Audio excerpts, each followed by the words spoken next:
Tainted তারা পরীক্ষায় বসতে পারবে না, তাদের টাকা ফেরত দিতে হবে। যারা টেন্টেড নয় তাদের সুযোগ দিতে হবে। আমার একটাই দুঃখ যে সুপ্রিম কোর্ট এই বেঙ্গল স্কুল সার্ভিস কমিশনকে কেন কোনো শাস্তি দিলেন না। যে পরীক্ষা নেওয়া হচ্ছে সে পরীক্ষার নামে প্রহসন।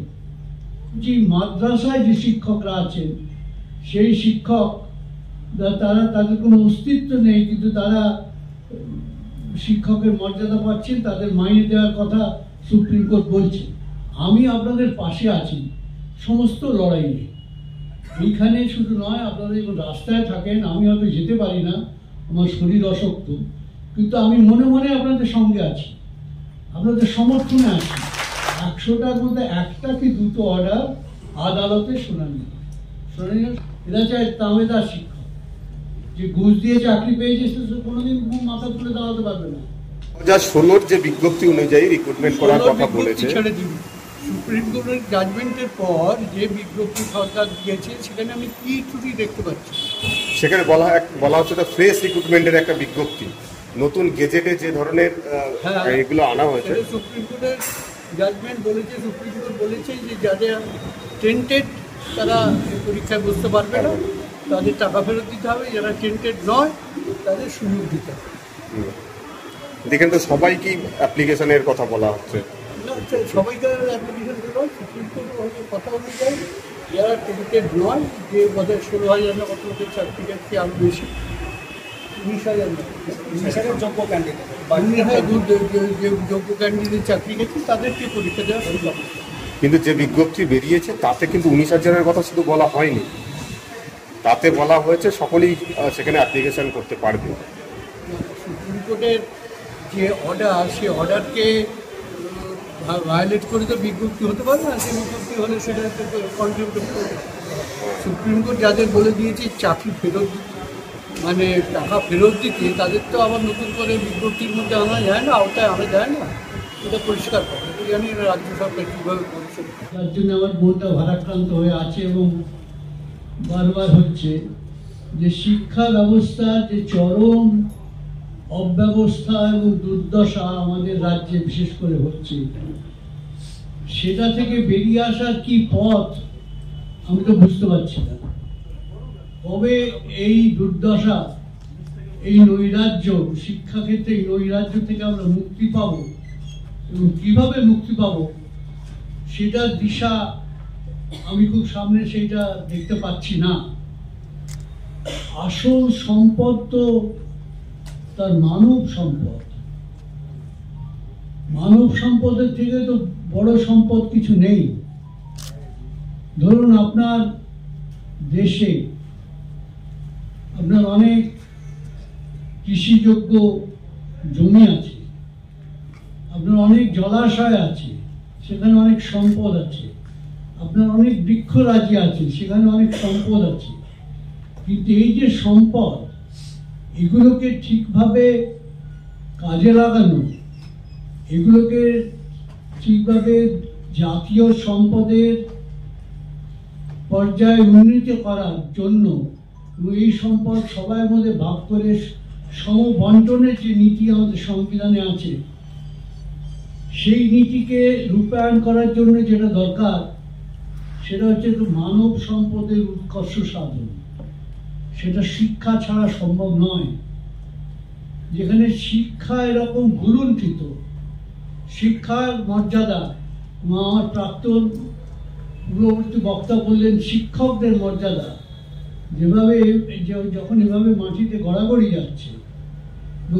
যাচ্ছে তার প্রধান কারণ এই শিক্ষার মান, মর্যাদা, শিক্ষার সুব্যবস্থা, এই সমস্ত কিছুকে কিন্তু আস্তে আস্তে সুপরিকল্পিতভাবে ধ্বংস করেছে এই রাজ্য সরকার।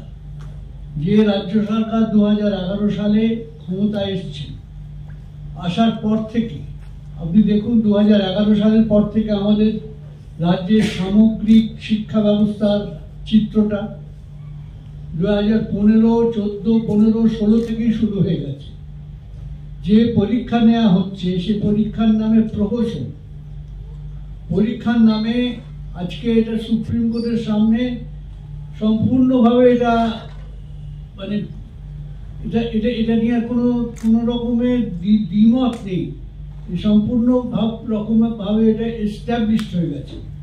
সুপ্রিম কোর্ট যেটা আমাদের দেশের সর্বোচ্চ ন্যায় আদালত, সেই আদালতে এটা পরিষ্কার হয়ে গেছে যে নিয়োগ প্রক্রিয়ায় এমন দুর্নীতি হয়েছে যে কে অযোগ্য আর কে অযোগ্য নয় সেটা বাছা, সেটা সেগ্রিগেট করা, সুপ্রিম কোর্ট জাজমেন্টে এই কথাই ব্যবহার করেছে, সেটা বাছা বা সেটাকে তফাৎ করা প্রায় অসম্ভব। সেই জন্য সম্পূর্ণ নিয়োগ প্রক্রিয়াকে তারা নস্যাৎ করে দিয়েছে, যার জন্য আজকে এই ধরনের পরিস্থিতির উদ্ভব হয়েছে।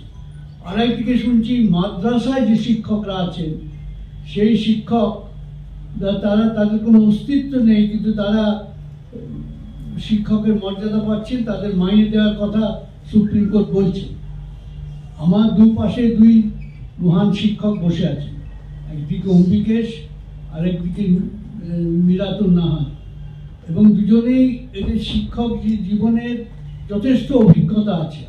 আমিও কিন্তু প্রথম জীবনে শিক্ষক ছিলাম, তারপর সেখান থেকে মানে সেই কক্ষপথ থেকে বিচ্যুত হয়ে আইনের পথে এসেছি। ভালো হয়েছে কি খারাপ হয়েছে সেটা অন্য কথা। আমি শিক্ষকতা দিয়েই জীবন শুরু করেছিলাম, কিন্তু শিক্ষকের মর্যাদা সেটা ছিল 1969 সাল। তখন শিক্ষকের মর্যাদা বলে একটা জিনিস ছিল। শিক্ষককে তার ছাত্ররা প্রায় দেবতার মতো, বিশেষ করে স্কুলের শিক্ষক, স্কুলে যারা শিক্ষকতা করতেন তাদের সঙ্গে ছাত্রদের যে আত্মিক সম্পর্ক ছিল, সেই সম্পর্ক একটা অত্যন্ত মানে মানব জীবনের একটা অত্যন্ত মূল্যবান অধ্যায় বলে বলা যায়। সেই সম্পর্কে আমরা মানুষ, সেই অবস্থায় আমরা ছাত্র ছিলাম, পরে শিক্ষক। এনাদের অভিজ্ঞতা সেই সব কথা বলতে পারেন, কিন্তু আজকের দিনে যে কথা বলছেন, আজকের দিনে আমরা শিক্ষকদের কথা বলছি, ছাত্রদের কথা একবার ভেবেছেন? আজকে ছাত্ররা স্কুলে ছাত্র হচ্ছে না। আমাদের সময় তো জনসংখ্যা আরো কম ছিল। আমি যে স্কুলে পড়তাম সেই স্কুলে তখন 1700 ছাত্র ছিল। আজকে সেই স্কুলের ছাত্রের সংখ্যা 340। আজকে আমরা দেখছি সুপ্রিম কোর্টের জাজমেন্টটা আপনারা পড়লে দেখবেন কি হৃদয় বিদারক ঘটনা সেখানে লেখা আছে। ওএমআর শিট জমা না দিয়ে মাস্টারমশাই হয়ে গেছে। তিনি তো অনেকদিন পড়িয়েছেন মাস্টারমশাই, র্যাঙ্ক জাম্প করে মাস্টারমশাই হয়ে গেছে, ইন্টারভিউ না গিয়ে মাস্টারমশাই হয়ে গেছে।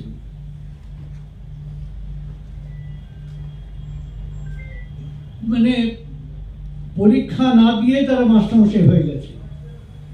এইসব ঘটনা তো সুপ্রিম কোর্টের সামনে এসেছে, এবং সুপ্রিম কোর্ট বলেছেন যে ওএমআর শিট কেন নষ্ট করেছে, ওএমআর শিট দেখাও। West Bengal School Service Commission OMR sheet দেখাতে পারেনি, এবং বলেছে আমাদের যে আইন সেই অনুযায়ী আমরা 1 বছরের মধ্যে পরে ওএমআর শিট রাখবো না, নষ্ট করে দিচ্ছি। যে পরীক্ষা 2016 হয়ে তারপরেই তো মামলা শুরু হয়ে গেছে, তা সত্ত্বেও তারা রাখবেন না। এবং সুপ্রিম কোর্ট বলেছে তাদের যে আইন অনুযায়ী ওএমআর শিট নষ্ট করেছেন সেটা তাদের সম্পূর্ণ ভ্রান্ত পদক্ষেপ। আমার একটাই দুঃখ যে সুপ্রিম কোর্ট এই ওয়েস্ট বেঙ্গল স্কুল সার্ভিস কমিশনকে কেন কোনো শাস্তি দিলেন না। যাদের কাজে বুঝতে পারলেন যে এদের কাজে, এদের দুষ্কর্মের ফলে এতগুলো লোক আজকে রাস্তায় বসবে, তো সে শাস্তি পাবে না? সে আবার পরীক্ষা কন্ডাক্ট করবে? এই জিনিসটা তো আমার কাছে খুব দুর্বোধ্য লাগছে যে ওয়েস্ট বেঙ্গল তারা কি জন্য তারা কেন ওই মার্কশিটটা নষ্ট করলো। তারা বললো আমাদের রুল 21 দ্বারা ভালো নষ্ট করেছে, কোর্ট দেখিয়ে দিল সেই রুল 21 এটা নষ্ট করার কোনো এখতিয়ার নেই। সিবিআই ইনভেস্টিগেশন করছে, সিবিআই কে বলা উচিত ছিল না আদালতে যে আমাদের ওই মার্কশিটগুলো প্রডিউস করো। আসলে আদালতে যেটা হয়েছে, আমার তো একটু অভিজ্ঞতা ছিল আদালতে কাজ করার, আদালতের সময় কম। এই 26,000 শিক্ষাকর্মীদের বিভিন্ন লোকের বিভিন্ন রকমের মানে সমস্যা, এইগুলো এই আদালতের মাধ্যমে শোনা খুব শক্ত ব্যাপার। আদালতের উচিত ছিল কোনো একটা, যেরকম অনেক সময় সিট গঠন হয়, সেরকম কোনো হাই পাওয়ার কমিটি করে তাদেরকে বেছে, মানে ইন্ডিপেন্ডেন্ট কমিটি, এসএসসি নয়, তারা সেই কমিটি করে দিয়ে তাদেরকে বলা উচিত ছিল, তো তারা যেন বেছে দেখে। এটা আদালতের পক্ষে সম্ভব নয় 26,000-এর মধ্যে কে বৈধ কে অবৈধ, খুব শক্ত, যেখানে কাগজপত্র নেই। কাগজপত্র এখানে আমাদের West Bengal School Service commission নষ্ট করে ফেলেছে। সেই নষ্ট করার জন্য তাদের শাস্তি দেওয়া উচিত ছিল, ঘোরতর শাস্তি দেওয়া উচিত ছিল। কারণ সেই স্কুল সার্ভিস কমিশন তো আবার পরীক্ষা কন্ডাক্ট করবে সুপ্রিম কোর্টের অর্ডার অনুযায়ী। সেখানে যে দুর্নীতি হবে না তার গ্যারান্টি কে দেবে? সেখানে দুর্নীতি হওয়ার সম্ভাবনা সব থেকে বেশি। সেখানে বলা উচিত ছিল পরীক্ষা কন্ডাক্ট করবে অন্তত একজন সুপ্রিম কোর্ট যা রিটায়ার্ড জাজ বা হাইকোর্ট রিটায়ার্ড জাজের তত্ত্বাবধানে, তাহলে কিছুটা হলেও অন্তত ভয় পেত। কিছুই নেই, আবার খোলামা।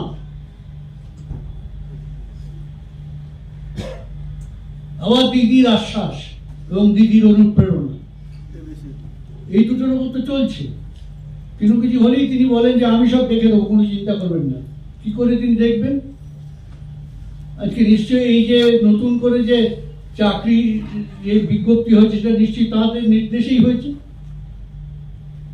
তিনি কিছুদিন আগে বলেছিলেন যে আমি দেখে দেবো, কোনো চিন্তা নেই। এখন আবার এদের পরীক্ষায় বসতে হবে। কিন্তু এরা যে পরীক্ষা দিতে বসবেন, কারা পরীক্ষা দেবেন?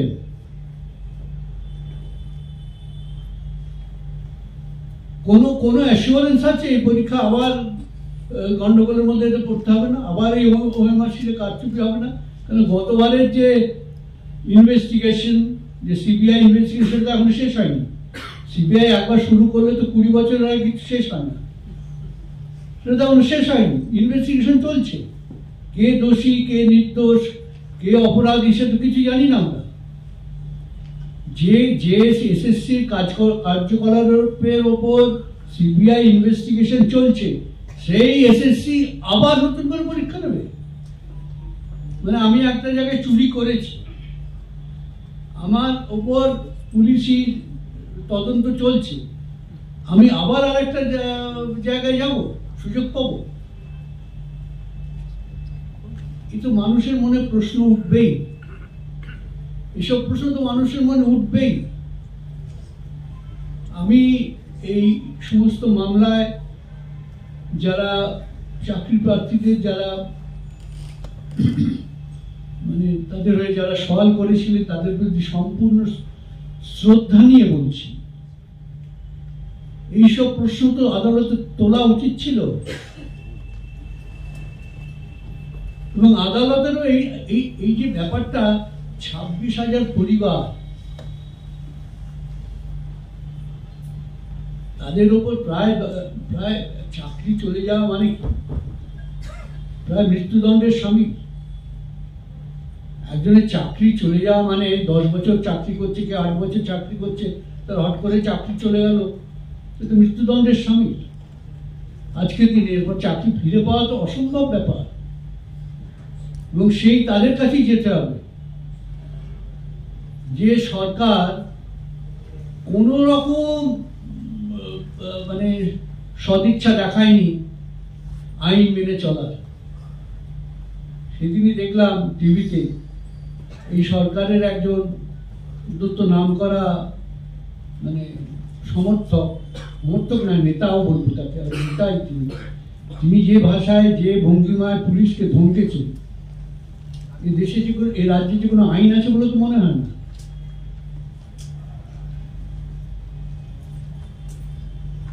যে ভাষায় এবং যে হুমকির মাধ্যমে তিনি পুলিশকে ধমকেছেন, তার উত্তরে পুলিশের যেরকম মৃদু স্বরে প্রতিবাদ,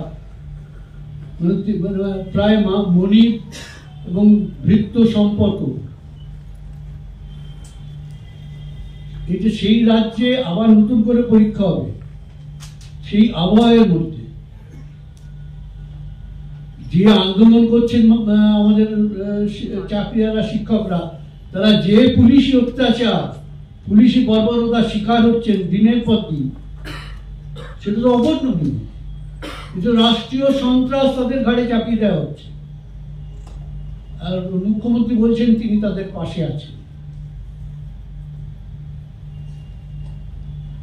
মানে আমি যেটা শুনতে পাই সেটা বলছি। এই যে দ্বিচারিতা, এই যে দুর্নীতির সাংঘাতিক বহিঃপ্রকাশ, এটা কিন্তু সুপরিকল্পিত। কেননা আপনারা মনে রাখবেন, যে রাজ্য সরকার গণতন্ত্রে বিশ্বাস করে না, হুকুমতন্ত্রে বিশ্বাস করে, সামন্ততান্ত্রিক ঢঙে রাজ্যটা চালায়, সংবিধানকে সম্পূর্ণরূপে অবজ্ঞা করে, সেই সরকার সবসময় শিক্ষার ভিতটাকে নড়বড়ে করে রাখে। কিন্তু আপনাদের বারবার উদাহরণ দিই, হীরক রাজার দেশের, এটা তো মনে পড়ে আপনাদের সিনেমাটা, সত্যজিৎ রায় কি সুন্দর বলে গেছেন। হ্যাঁ, 1980, যে যত পড়ে সে তত জানে, সে তত কম মানে। পড়াশোনাটা বন্ধ করে দাও, স্কুলটা বন্ধ করে দিত, মাস্টারমশাইকে ছুটি দিয়ে দিত। এই জিনিসটা তো উনি খুব সোজা কথায়, সোজা বাচ্চাদের বই হিসেবে, হাসির বই হিসেবে দেখিয়েছেন, কিন্তু সাংঘাতিক সত্যি কথা। সেই উদয়ন পণ্ডিতকে তো আবার আমাদের দরকার। কোথায় গেলেন তিনি? আজকের দিনে কে হবে সেই উদয়ন পণ্ডিত? আজকে সত্যিকারের আমাদের জাতির একটা সংকট। সেই সংকটটা শুধু শিক্ষাক্ষেত্রে সীমাবদ্ধ নয়, শুধু মাস্টারমশাইদের ব্যাপার নয়, এটা সমস্ত আমাদের জাতির একটা সংকট, আমাদের দেশের একটা সংকট। এই সংকট কিন্তু আমরা যখন ব্রিটিশ আমলে পরাধীন ছিলাম তখনও ছিল না। তখন কিন্তু শিক্ষা ব্যবস্থা এর থেকে সুবিন্যস্ত ছিল, এর থেকে উন্নত ছিল। আপনারা মনে করুন, সেই শিক্ষা ব্যবস্থায় শিক্ষিত হয়ে আমাদের যারা স্বাধীনতা সংগ্রামী, প্রতিটি স্বাধীনতা সংগ্রামী কিন্তু সেই ব্রিটিশ আমলের শিক্ষা ব্যবস্থায় শিক্ষিত হয়েই কিন্তু দেশকে স্বাধীন করেছে, একটিও বাদ নেই। স্বামী বিবেকানন্দ অনুপ্রেরণা দিয়েছিলেন গোড়ার দিকে। অনুপ্রেরণার কথাটা বলতে খুব ভয় লাগে আজকাল, বলতে খুব খুব ওই আর কি, ভয় মিশ্রিত লজ্জা। স্বামী বিবেকানন্দ ছিলেন, তিনি ইংরেজি শিক্ষায় শিক্ষিত। আপনারা জানেন হয়তো, ঈশ্বরচন্দ্র বিদ্যাসাগরও ইংরেজি খুব ভালো জানতেন, খুব ভালো জানতেন। রামমোহন রায় থেকে আরম্ভ করে তারা কিন্তু তখনকার দিনের সেই আমাদের যারা উপনিবেশ করতে এসেছেন, তারা যে শিক্ষা ব্যবস্থা চালু করেছেন, সেই শিক্ষা ব্যবস্থায় শিক্ষিত হয়ে তারা দেশ মাতৃকা সেবা করেছেন, মহান আদর্শ তুলে ধরেছেন। আর আজকে কোথায়? তখন ছাত্র সমাজ অত্যন্ত উজ্জীবিত ছিল, আজকে তো নেই।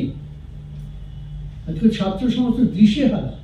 কতিপয় ছাত্র এইসব মানে পশ্চিমবঙ্গে চালিত, বোর্ড চালিত স্কুল মাদ্রাসা বাদ দিয়ে সামান্য অত্যন্ত ভগ্নাংশ 2% ছাত্র অন্যান্য স্কুলে পড়ে তারা পশ্চিমবঙ্গের বাইরে চলে যাচ্ছে।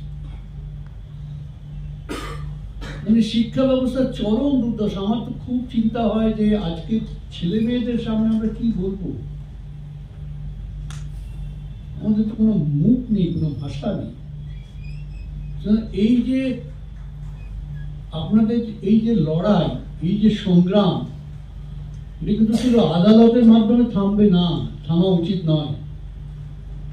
এবং আগামী দিনে আপনার পরীক্ষায় বসে কিন্তু এই সুরাহা হবে না।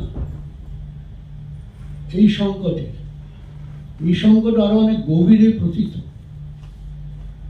এই সুরাহা করতে গেলে অনেক আপনারাই আমাদের পথ দেখাবেন, শিক্ষক সমাজ।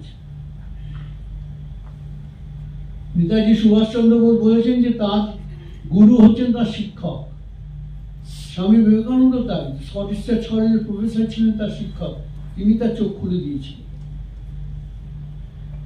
তা আপনাদের দায়িত্ব তো অনেক, এই অবস্থার মধ্যে লড়াই করা ভীষণ কঠিন। আমি আপনাদের পাশে আছি সমস্ত লড়াইয়ে। এইখানে শুধু নয়, আপনারা যখন রাস্তায় থাকেন, আমি হয়তো যেতে পারি না, আমার শরীর অশক্ত, কিন্তু আমি মনে মনে আপনাদের সঙ্গে আছি, আপনাদের সমর্থনে আছি। আপনাদের আঘাত করলে সেটা আমারও আঘাত বলে মনে করি। প্রতিটি স্বাধীনতা প্রেমী গণতন্ত্রে বিশ্বাসী মানুষের ওপর আঘাত।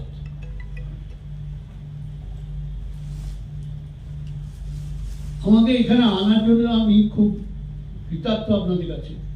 তাই বলবো, আমার থেকে আমাদের দুপাশে যে দুই শিক্ষক, মহান শিক্ষক বসে আছেন দুজনে, আপনি তাদের কথা শুনলে বোধহয় আরো উপকৃত হবেন, তারা আরো ভালো বলতে পারবেন।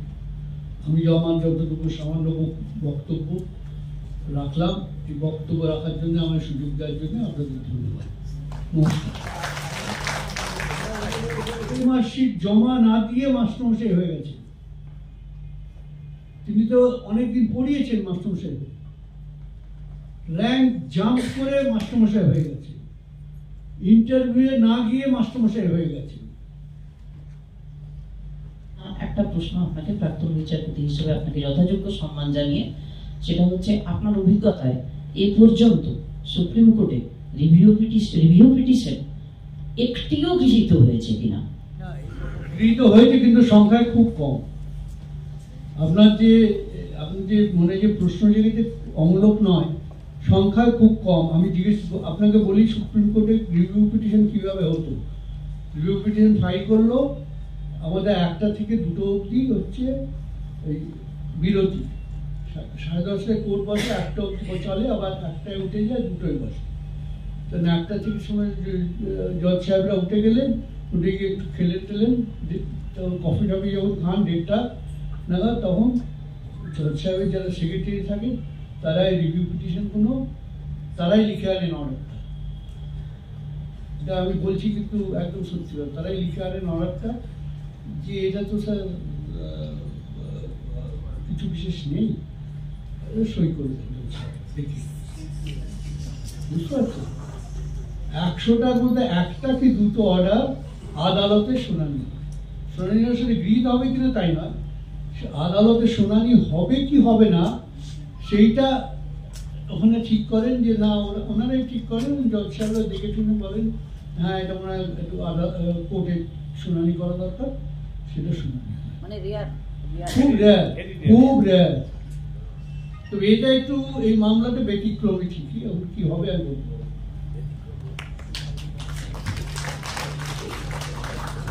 প্রশ্ন বলেন একদম। প্রশ্ন কি মনের ব্যথা থাকবে, আবার প্রশ্নটা কেমন বলবো, বলছিলাম যে রাজ্য হাত তুলে নিচ্ছে, আর ওদিকে সুপ্রিম কোর্টও ভালো করে যাচাই বাছাই না করে কোনো রকম কাউকে দায়িত্ব না দিয়ে সঙ্গে সঙ্গে বলে দিলেন যে বাতিল। তো এই আমরা শিক্ষক হিসাবে আমরা কার কাছে দ্বারস্থ হই? আপনাকে একটা কথা বলি, রাজ্যর হাত কবে আপনার সঙ্গে ছিল? আমি বলছেন রাজ্য হাত তুলে নিচ্ছি, কোনদিন ছিল? রাজ্যর হাত কোনদিন আপনার সঙ্গে ছিল? রাজ্য শিক্ষা ব্যবস্থাকে নষ্ট করার জন্য বদ্ধপরিকর, এটা মনে রাখবেন। শিক্ষা ব্যবস্থাকে শেষ করার জন্য রাজ্য বদ্ধপরিকর। রাজ্য জানে না যে এইখানে রাজ্য অন্য জায়গায় ঘুষ নিক না, কয়লা, গরু, পাথর, এতে ঘুষ নিক না, শিক্ষা ব্যবস্থায় ঘুষ দিতে গেল, শিক্ষা ব্যবস্থাকে ভেঙে চুরমার করার জন্য। ঘুষ নেওয়ার তো অভাব নেই, ঘুষ নেওয়ার জায়গায় কি কম পড়েছে? সেই রকম কিন্তু হঠাৎ মাস্টারমশাই নিয়োগ করার জন্য ঘুষ নিতে গেল একটি কারণে, শিক্ষা ব্যবস্থাকে শেষ করে দাও। এমন লোকেদের শিক্ষক করো যারা আমাদের তাঁবেদার হবে। আপনি জানেন শিক্ষকরা বিপ্লবী হয় আমাদের দেশের, এটা পড়ুন না, আমাদের দেশের বিপ্লবের ইতিহাসটা পড়ুন না, কত শিক্ষক বিপ্লবীদের অনুপ্রেরণা, আবার অনুপ্রেরণা কথা দেশে যাচ্ছে, অনুপ্রেরণা দিয়েছে কত লোক। শিক্ষক সেইরকম শিক্ষকরা চায় না, এরা চায় তামেদার শিক্ষক, যে ঘুষ দিয়ে চাকরি পেয়েছে সে কোনোদিন মাথা তুলে দাঁড়াতে পারবে না। আর সে যে যে যে নিজে একজন স্লেভ, সে তো তার ছাত্রদেরও তৈরি করবে স্লেভের মতো। ছাত্ররা তো সেরকম হবে। মাস্টারমশাই তেজস্বী হলে ছাত্ররা তেজস্বী হয়।